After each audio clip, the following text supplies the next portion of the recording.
उपराष्ट्रपति माननीय धनखड़ साहब का इस्तीफा हमारे सबके लिए बहुत ही चौंकाने वाला भी है और विश्वास नहीं हो रहा है कि माननीय धनखड़ साहब स्वास्थ्य कारणों से इस्तीफा दे रहे हैं।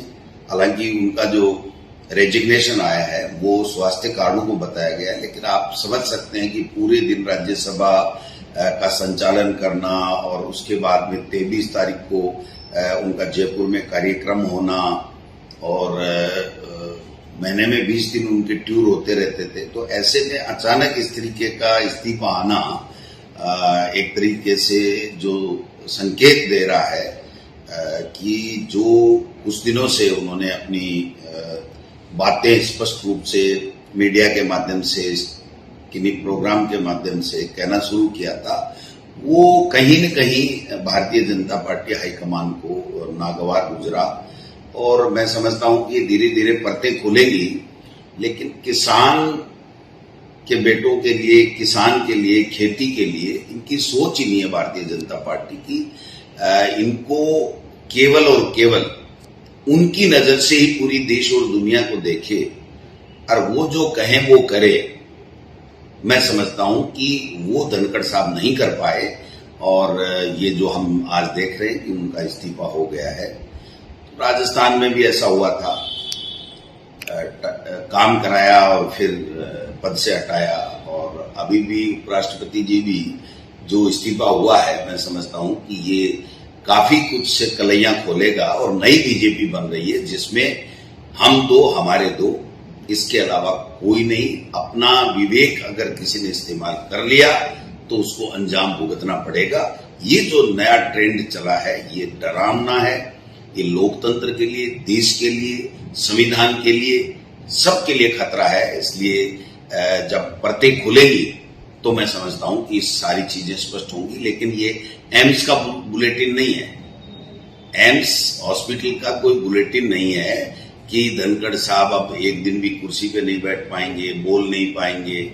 ये उनका जो दर्द है वो एक शालीनता के साथ में उन्होंने अपने रेजिग्नेशन में लिखा है, लेकिन ये हमें सोचने को मजबूर करेगा पूरे देश के लोगों को कि जब धनखड़ साहब ने ये बोला कि विपक्ष दुश्मन नहीं होता है और उसको सहजता से लेना चाहिए, उसका सम्मान करना चाहिए। अगर विपक्ष कुछ भी नहीं है, हम ही हैं, हम कहें तो सही, तो ये तो घमंड है। तो मैं समझता हूं ये जो लाइन थी वो उनकी आत्मा से निकली हुई थी और इस लाइन को कहीं न कहीं किसी न किसी को बेचैन कर दिया और वो बेचैनी इस्तीफे के रूप में, धनखड़ साहब के इस्तीफे के रूप में हमारे सामने आई है। देखते हैं इसमें क्या है क्या नहीं है, ये सब चीजें आ जाएंगी।